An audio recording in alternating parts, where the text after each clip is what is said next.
Assalamualaikum warahmatullahi wabarakatuh.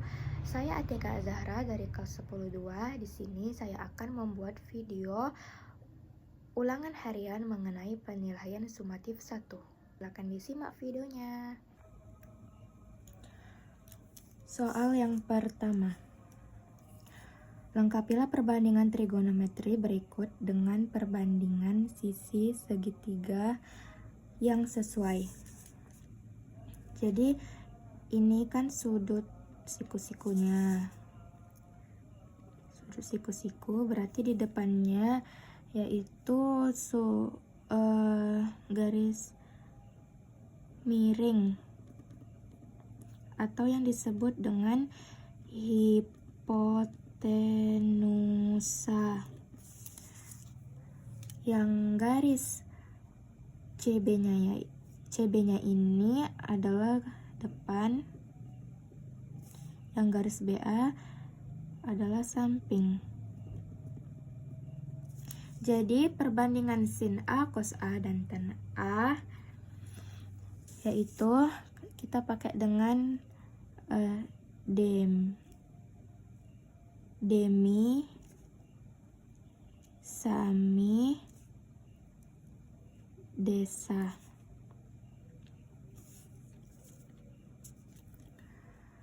Jadi sin A yaitu depan per miring, cos A samping per miring, dan tan A depan per samping. Lanjut ke soal yang nomor 2. Soal nomor 2, jika diketahui sebuah segitiga ABC dengan sudut siku-siku di C dengan AC 6 cm dan BC 8 cm, tentukanlah nilai sin A, cos A, dan tan A. Soal nomor 2. Kita buat segitiganya dahulu.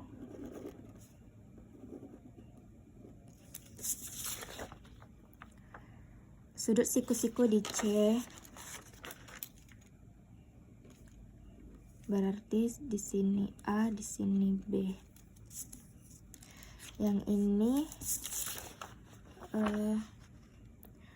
AC-nya 6 cm, BC-nya 8.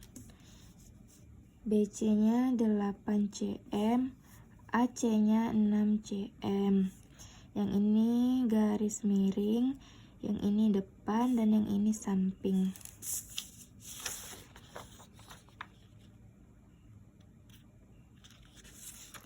Jadi di sini kita akan menggunakan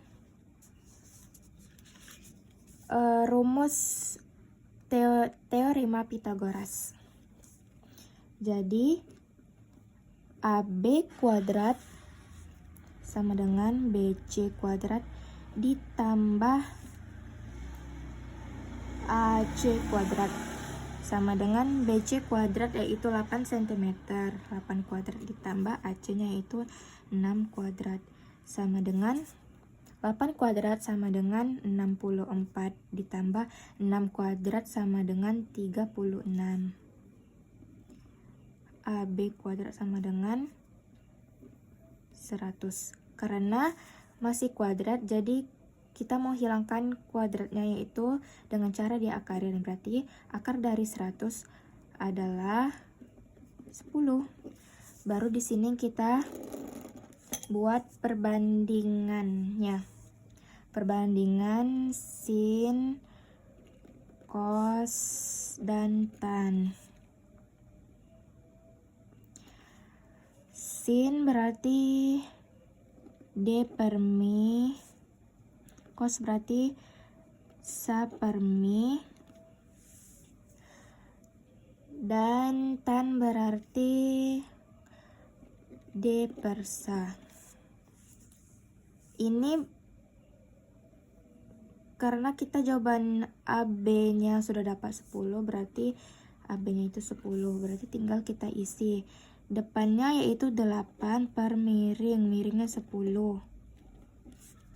Sama dengan sampingnya sampingnya 6 per miring, miringnya 10.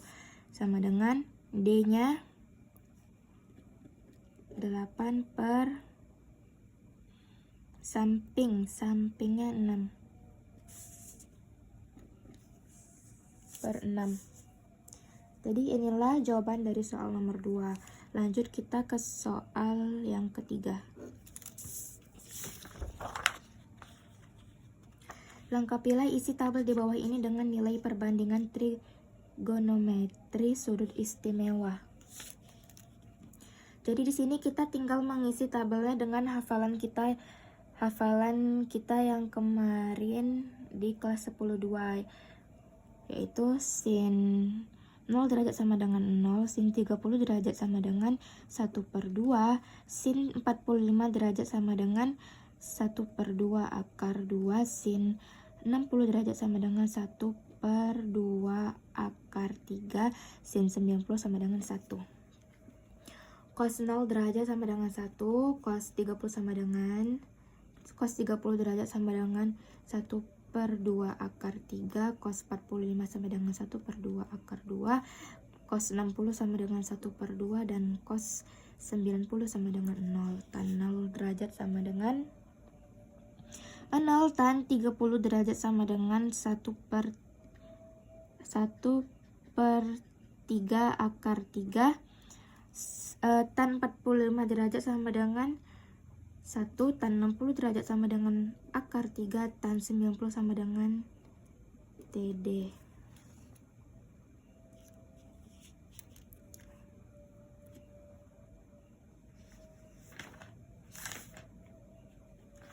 TD atau tidak terdefinisi. Kita nggak jadi buat jawaban nomor 3 di sini, jadi kita buat jawaban yang nomor 3 selanjutnya di samping sini.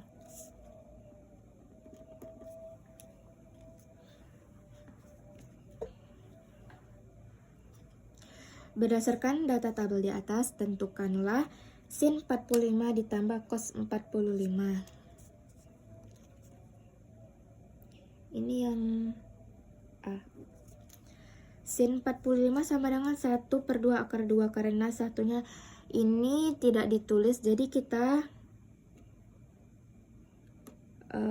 akar 2/2 ditambah cos 45 sama dengan 1/2 akar 2, jadi sama juga dengan yang pertama, itu akar 2/2.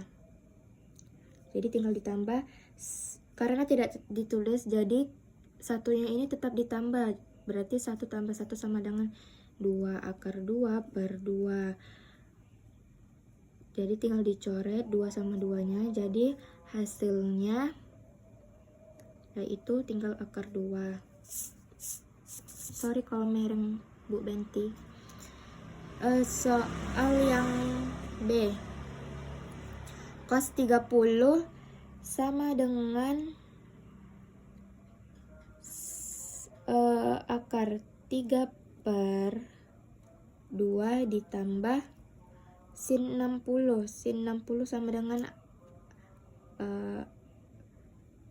berarti akar 3/2 sama dengan 1 tambah 1 sama dengan 2, berarti 2 akar 3/2.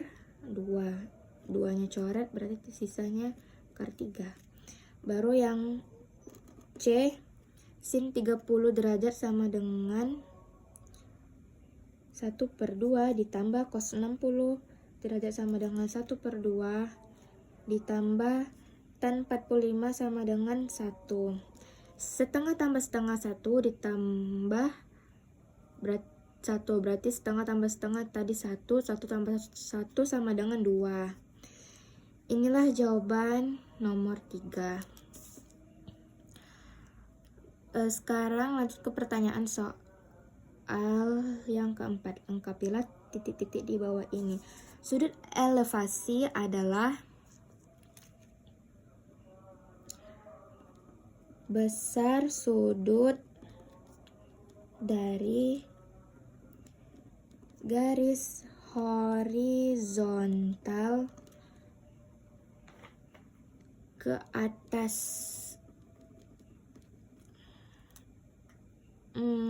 Iya betul, ke atas. Kalau sudut depresi besar sudut dari garis horizontal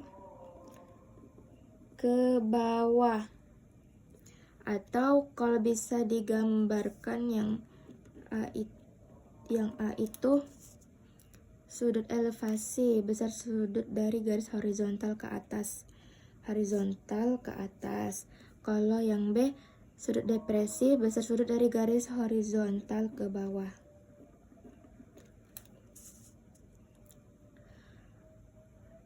Lanjut ke pertanyaan soal nomor 5. Sebuah pohon berjarak 100 meter dari seorang pengamat yang tingginya 170 cm. Apabila pucuk pohon tersebut dilihat pengamat dengan sudut elevasi 60 derajat, tentukanlah tinggi pohon tersebut.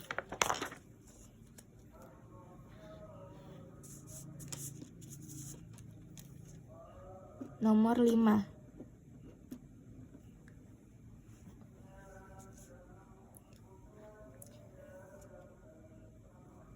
Jadi kita gambarkan dulu ada orang dengan tinggi 170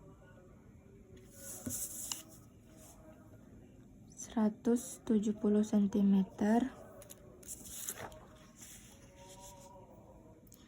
Apabila pucuk pohon tersebut dilihat pengamat dengan sudut elevasi sebelumnya diketahui sebuah pohon berjarak 100 meter dari seorang pengamat. Berarti di sini ada pohon yang berjarak 100 meter. Dan dilihat pucuk pohon oleh pengamat dengan sudut elevasi 60 derajat. Elevasi itu adalah besar sudut dari garis horizontal ke atas. Garis horizontal ke atas berarti kita bisa tarik gini, garis horizontal ke atas dengan sudut elevasi 60 derajat.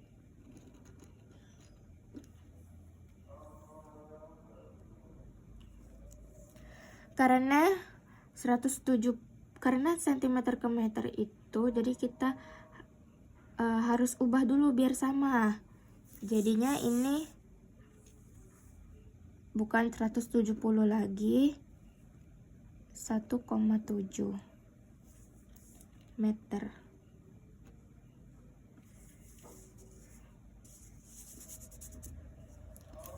Jadi di sini kita yang ditanya itu tinggi pohon ya.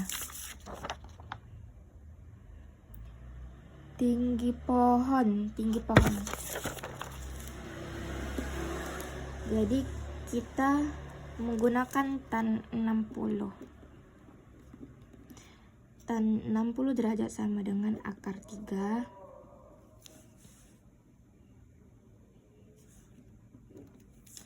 Jadi perbandingannya yaitu desa.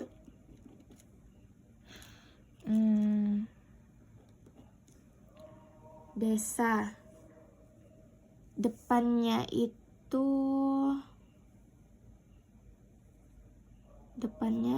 tinggi belum diketahui, jadi kita tulis dengan T, per sampingnya itu 100, atau di sini 100.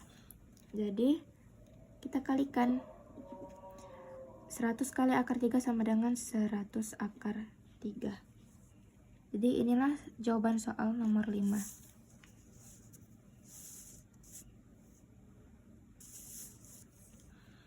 Soal nomor 6. Dari puncak sebuah gedung yang tingginya 120 meter, sudut depresi ke sebuah mobil yang berada di bawahnya adalah 30 derajat. Tentukan jarak antara gedung dan mobil. Jadi diketahui ada gedung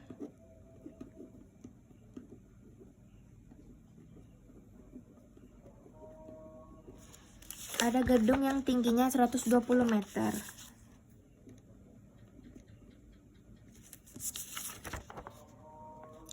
Sudut depresi ke sebuah mobil, berarti di sini ada mobil.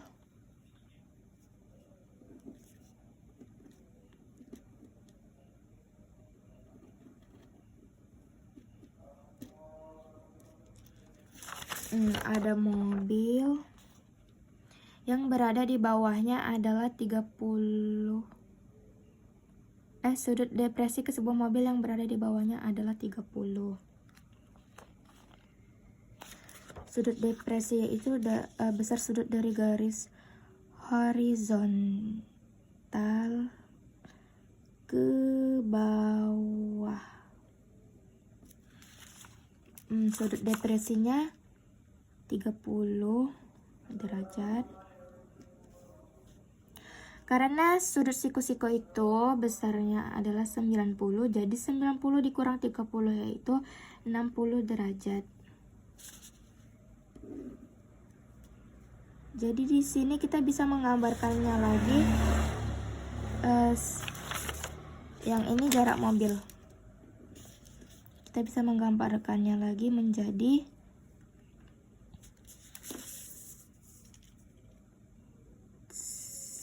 (120) sudut elevasinya 60 derajat. Yang ini J. Jadi kita pakai tan 60 derajat. Tan 60 derajat yaitu akar 3. Akar 3 yaitu desa.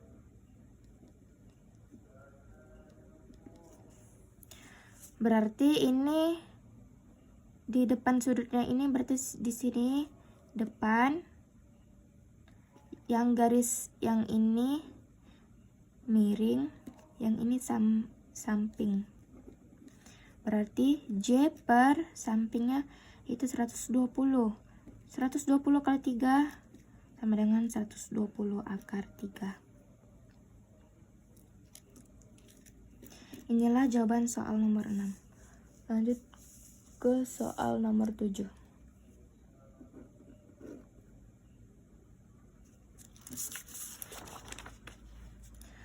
Diketahui sin A 1/2, tentukanlah nilai cos A dan tan A. Sin A 1/2. Jadi kita gambar segitiganya dahulu.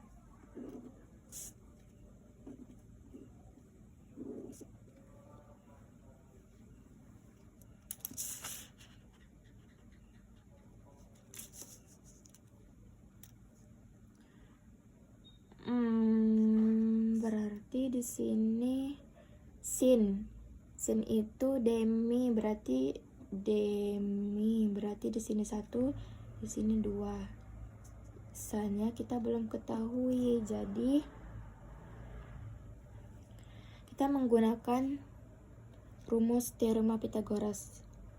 A kuadrat sama dengan B kuadrat dikurang C kuadrat sama dengan B kuadrat.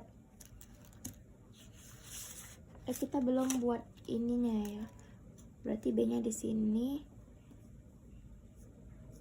A-nya di sini, C-nya di sini. B kuadrat sama dengan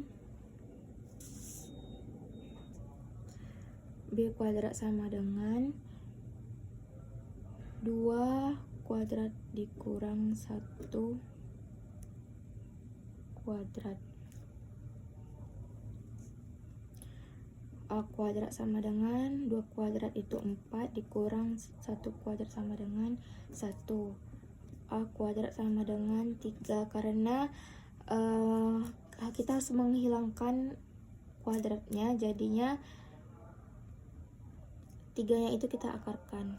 Jadi hasilnya adalah akar 3. Lalu kita di sini akan mencari nilai cos A dan tan A. Berarti di sini samping sama dengan akar 3.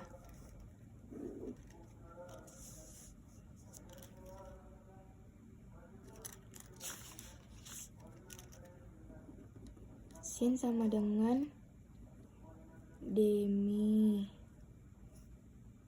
cos sama dengan sami, dan tan sama dengan demi sami desa. Jadi depannya itu 1, miringnya 2, sampingnya yaitu akar 3 per miringnya 2. Depannya itu 1, sampingnya akar 3. Karena akar itu tidak boleh di bawah, jadi kita kalikan dengan akar 3 per akar 3. Sama dengan 1 akar 3 per 3 kali 3 yaitu akar 9, sama dengan 1 akar 3 per akar dari 9 itu adalah 3. Jadi inilah jawaban nomor 7. Lanjut ke soal nomor 8.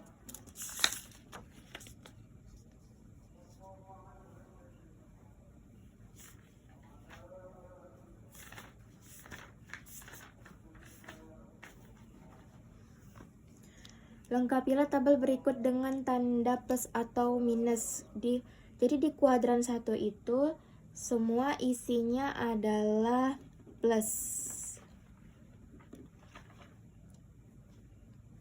Di kuadran 2 yang plus cuman sin, berarti selebihnya minus.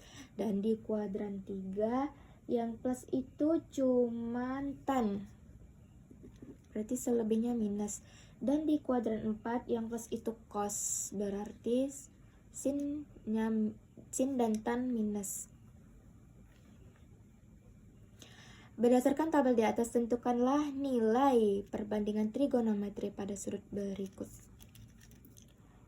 Cos 135 yaitu sama dengan cos karena 135 yaitu kita pakai di kuadran 2, jadi 90 derajat sampai 180. Jadi kita pakai cos 180 dikurang berapa yang hasilnya 135 dikurang dengan 45. Jadi karena di cos ini kan ini kuadran 2, di cos ini pakai minus, jadi minus 45 sama dengan, karena ini sudut istimewa, jadi cos 45 sama dengan minus 1/2 akar 2. Lanjut ke yang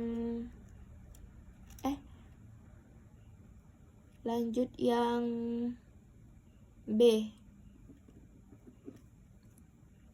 Sin 210. Sin sama dengan 210 berarti kita memakai di kuadran 3. Karena dari 180 sampai 270 itu adanya di kuadran 3. Jadi kita pakai di kuadran 3, berarti 180 dikurang salah karena ini angkanya lebih besar, jadi 180 ditambah berapa yang hasilnya 210 ditambah dengan 30.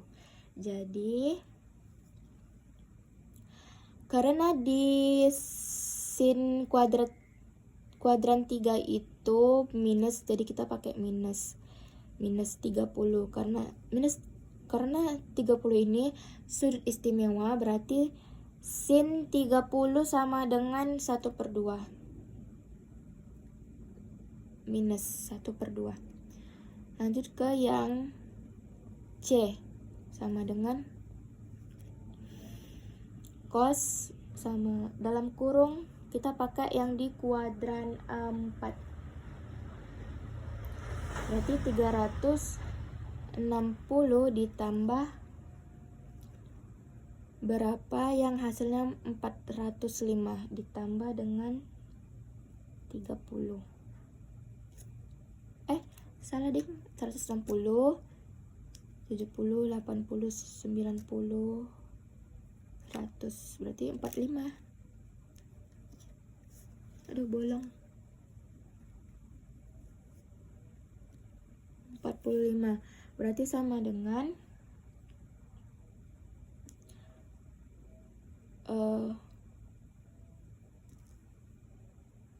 salah Bu Atika, salah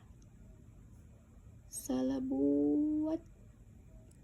Ini 360 ya.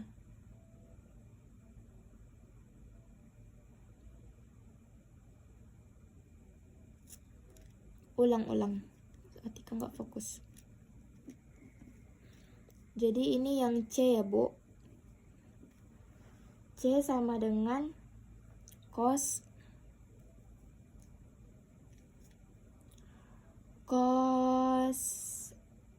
330 itu kita memakai di kuadran 4. Berarti 360 dikurang berapa yang hasilnya 330, berarti dikurang 30. Berarti sama dengan cos 30 sama, karena ini sudut istimewa, jadi cos 30 sama dengan 1/2/3. Kenapa yang C-nya ini tidak minus kayak yang A dengan B? Karena di kuadran 4 itu yang plus itu cuman cos, berarti kita di sini nggak kasih minus. Lanjut yang D sama dengan tan dalam kurung, ini kita pakai di kuadran 4, berarti 360 ditambah berapa yang hasilnya 405 ditambah dengan 45, jadi hasilnya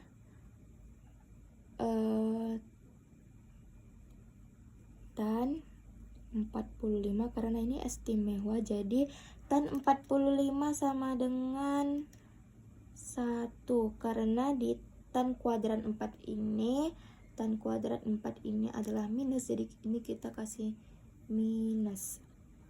Oke, sampai di sinilah penjelasan dari Atika, dan inilah hasil jawabannya.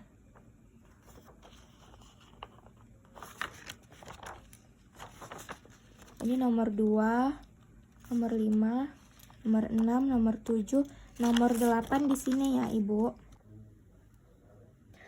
Sedikit perbaiki, tan 405 itu berarti sama dengan tan dalam kurung 360. Kenapa kita pakai 360? Karena 360 ini kembali lagi ke kuadran 1. Jadi 360 ditambah berapa yang hasilnya 405 sama dengan ditambah itu berarti 45 sama dengan tan 45. Tan 45 sama dengan 1. Ini salah, seharusnya nggak pakai min, karena karena 360 ini kan di kuadran 1. Kuadran 1 itu kan sin kostannya kan plus semua, jadi hasilnya nggak ada yang min, jadi hasilnya 1. Sekian dari Atika. Assalamualaikum warahmatullahi wabarakatuh.